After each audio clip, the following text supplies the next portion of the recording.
各位好，欢迎收看本期的天天话题之财经专栏。在今天的节目当中呢，我们为您邀请到的是洛杉矶县的警察局局长 Alex Villanueva. Sheriff, thank you so much for joining us today.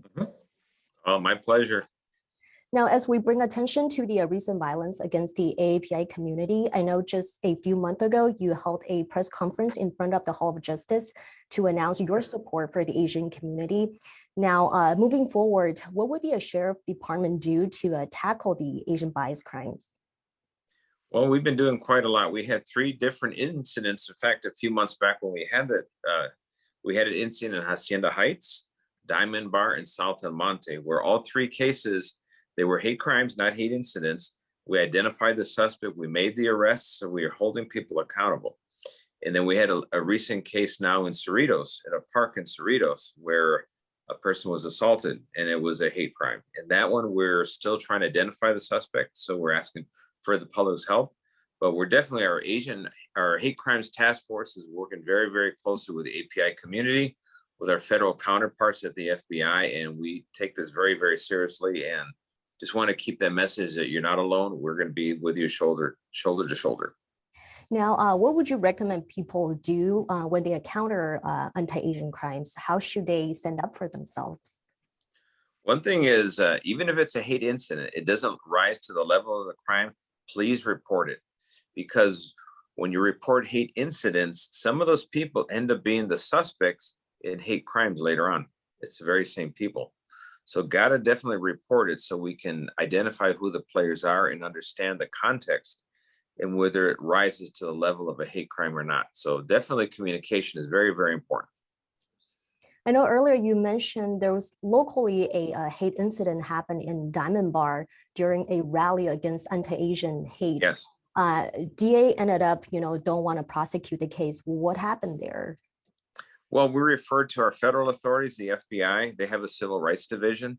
Well, they'll take a look at it, and then they decide if they can move forward with a civil rights violation. Mm-hmm. And we're, I think, waiting on word on that. I know if it doesn't rise to a criminal level, many times people don't really report those hate incidents, especially the Asian community, like you mentioned. Why is it still important for people to report those incidents? Why, is it so important to, see something, say something? Well, someone who's going to act out based on a motivation of hatred towards, for example, a racial group, a API community, that type of person is going to commit a hate crime at some point. So when you report the incidents, it allows us to connect all the dots, and we can see not only who the person is a suspect, but we might identify other victims as well. And that gives us more leeway when it comes to holding them accountable and pressing charges against them. So it's very, very important to report incidents as well. Thank you, Sheriff. Let's take a break and we'll be right back. 那我们先休息下这段广告，广告过后呢，我们再来继续今天的天天话题，不要离开。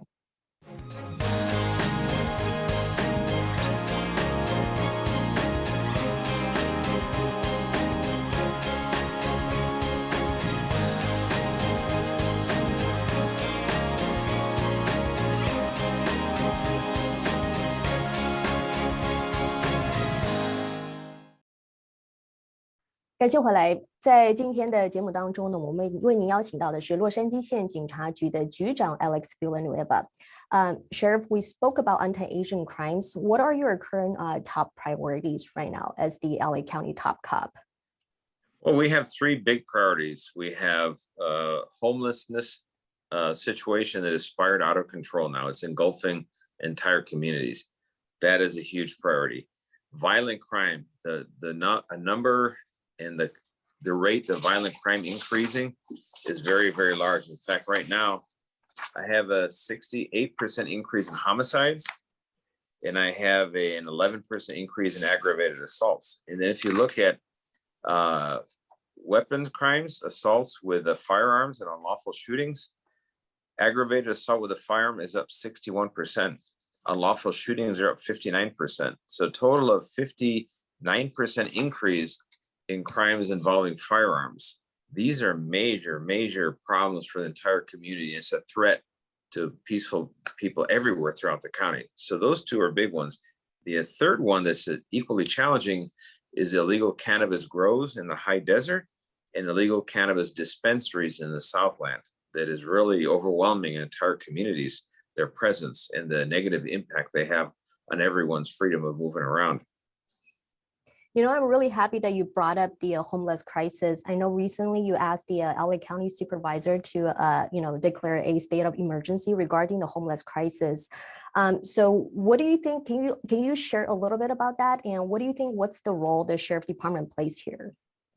Well, as the Chief Law Enforcement Officer for the county, I have an obligation to protect the public peace, disrupt or stop any type of riots or breaches of the peace, and arrest and take before magistrate any delinquencies. So it gives me a wide latitude to enforce the law throughout the county, and not just the areas that we traditionally police, like the unincorporated communities or the 42 contract cities, but this responsibility covers the entire county. We rely on our independent police departments to do their job. However, if the politicians are going to handcuff the local police and tell them not to enforce the law, it's going to fall on our shoulders and make sure the law is enforced and people remain safe. And the response I got from the Board of Supervisors was astonishing. They said there's no crisis, that they have a robust plan to provide housing for the less fortunate, and so there is no crisis. So what are you talking about? So we got a serious problem here with what's going on with the Board of Supervisors. Now, regarding what happened at the Venice Beach, can you share a little bit about what happened and what do you think the city and county should do to tackle this issue? Well, one, the city and county need to recognize that we're at a crisis level right now. They've allowed the problem to grow unchecked. They failed to regulate public space. So now these encampments have grown to the point that they're overtaking entire communities and they're dragging down the economy of the local areas. Venice Boardwalk is one prime example. Another one is Hollywood, and the other one is a civic center in Olvera Street. Those three areas alone have been just totally overtaken by the homeless, to the point that tourists are no longer going there. The residents feel threatened just by stepping outside their home, and even inside their home, sometimes with all the fires that are being lit, they're in danger. The same thing with our residents in Pacific Palisades, Topanga Canyon.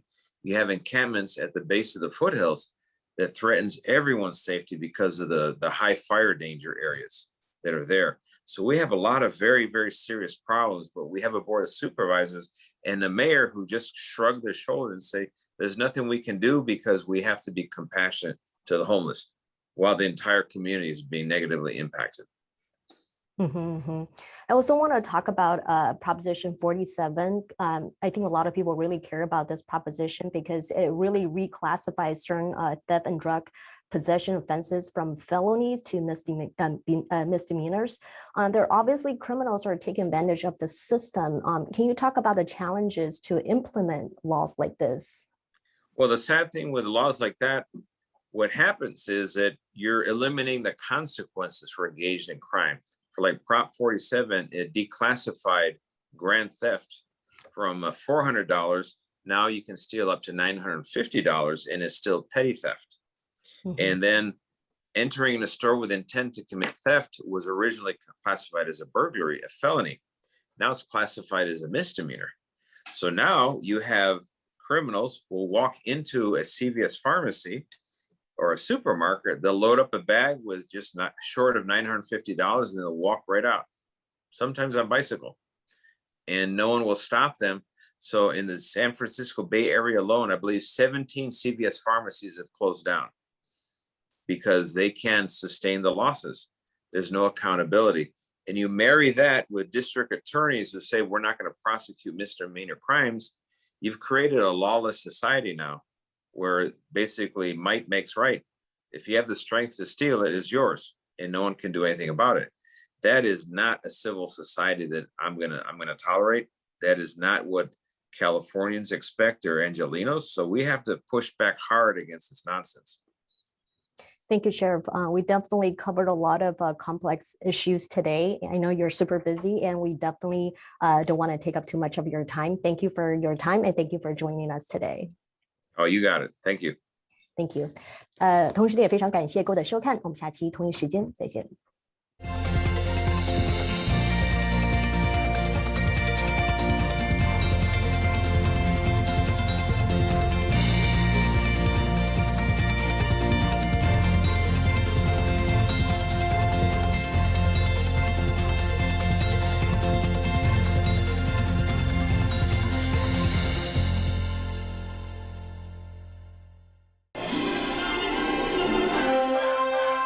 您正在收看的是凤凰卫视